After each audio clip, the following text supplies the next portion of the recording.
Thank you for joining us again. We will now hold a 30-minute keynote speech by Shemer Katz, the General Manager of Safecharge Israel. The topic will be the benefits of outsourcing PCI compliance. I will give the stage to Shemer. Enjoy.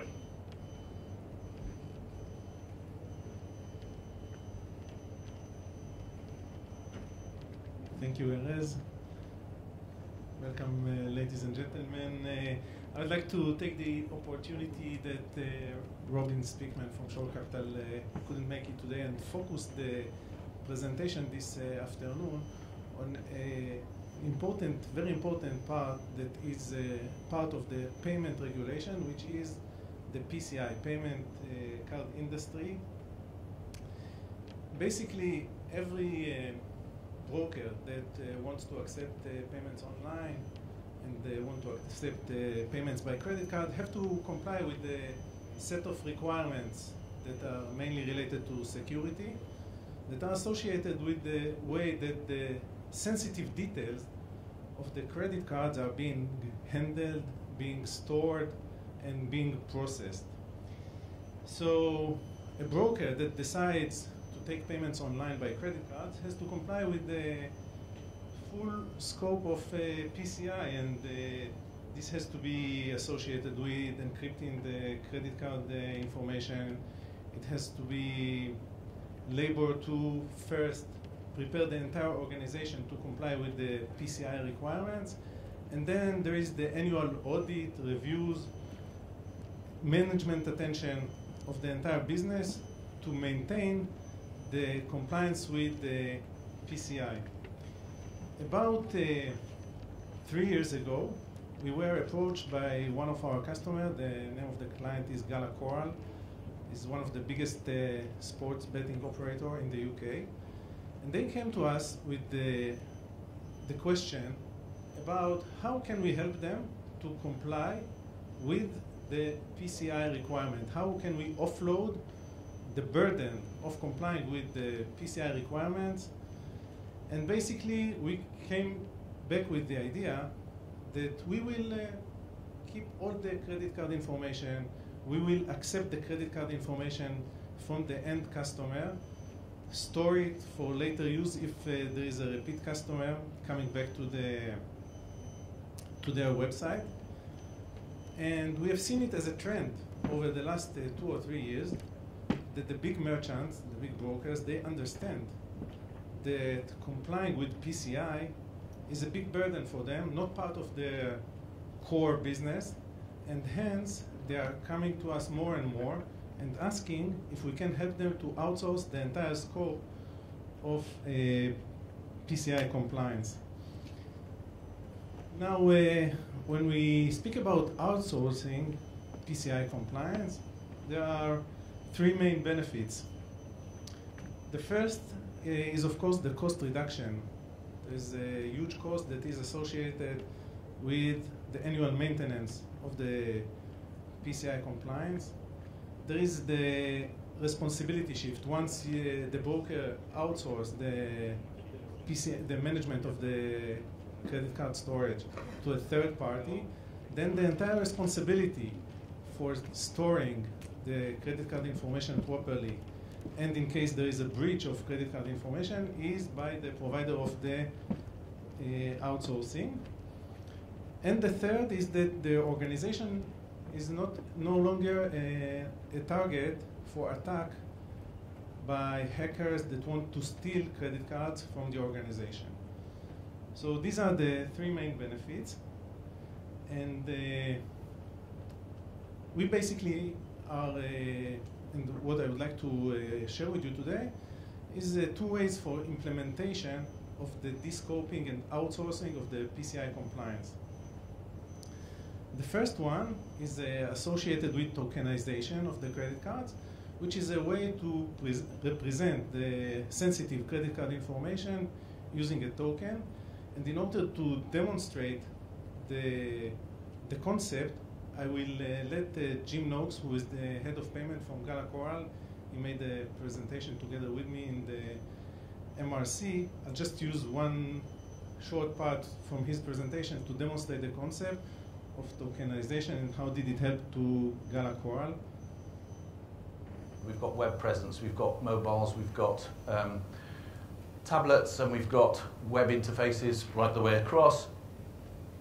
So customer comes on, they have to complete a registration process. One of the advantages maybe that we've got, although my management don't see it as that customers have to complete a registration process for online gambling.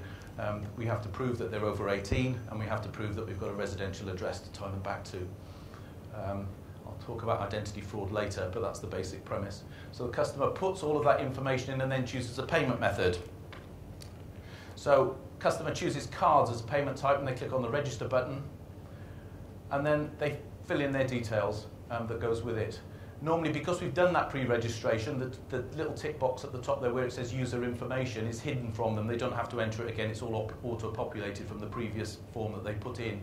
But if they are using somebody else's card, or the card is actually registered in a different address from the one that they're given at first and foremost, then this gives them the opportunity to be able to do that. Put in the card number, and then the magic happens. Click submit. Credit card numbers whisked away to the card data vault. The card, the information is checked that's in there, and there's a range of checks that we've got in that particular area. The card's registered and put as a token back to our cashier, and then the payment call goes off to the Safecharge gateway and off to the acquiring bank. So again, we've got this association where the card number is hidden in the vault. It's passed then from that vault straight the way back to the gateway. We never see it on our system at all.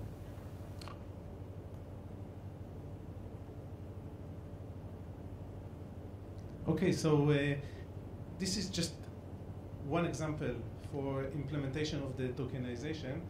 And I'd like to take you to another implementation approach that has different impacts on the implementation, also the benefits of outsourcing. We call it based unique user ID. And basically what we do here is we let the broker, when the trader wants to deposit funds, to transfer to the Safecharge cashier a unique user ID.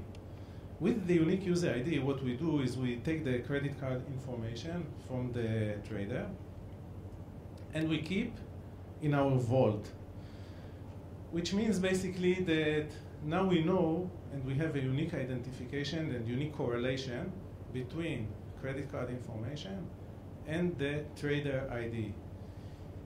With that, we can also use the unique user identification if the trader has decided to use any alternative payment option, not necessarily credit card. So we know which payment method is his preferred payment method. Now, when the same trader comes back again to the brokerage, then the cashier basically is pre-populated with all the credit card information that has been previously used, because we have the same unique user ID, okay, being transferred by the brokerage, and the repeat deposit is just by one click. So we have seen two implementation methods for the same purpose of complete PCI outsourcing and complete descoping of the PCI requirements from the brokerage or from the online merchants. And I would like to share with you what was the outcome.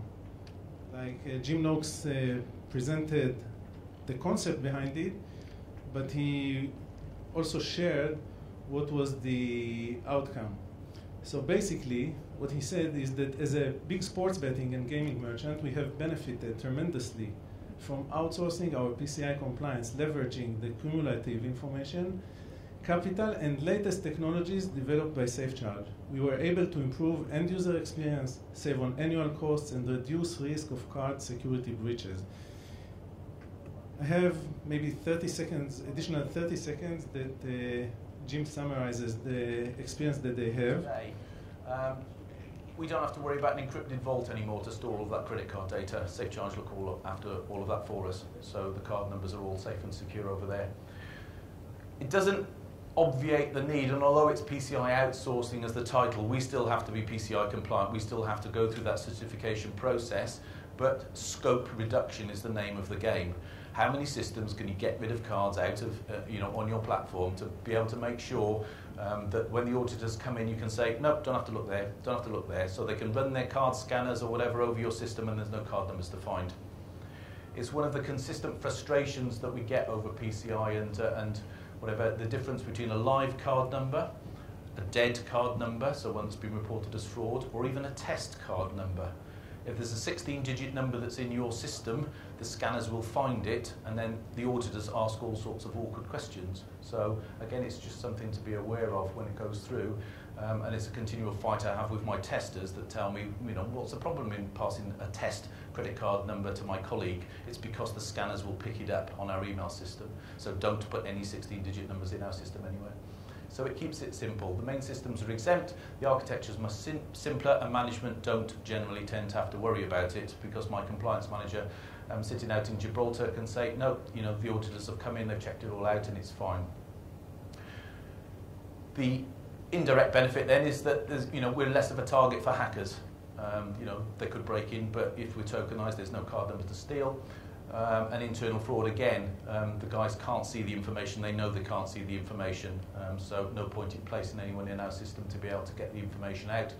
And the integration process was as painless as any integration processes can be. It went smoothly. Okay, so as I mentioned in the beginning, this is not only Galacora, but this is a real trend, and we recently just announced another implementation, very similar one, with Ladbrokes. It's another sports betting giant in the UK, who basically implemented a very similar project, and we see the trend and the request and the understanding of the online merchants that storing and keeping and handling all the sensitive credit card information is sometimes not their core business, and hence they are looking for third parties that are experienced and have the dedicated technologies and services to do it on their behalf. This is basically it. If there are any specific questions, you are either welcome to ask now or come to the booth number 19, I guess. Okay. Any questions? No? Okay. Thank you very much, everybody.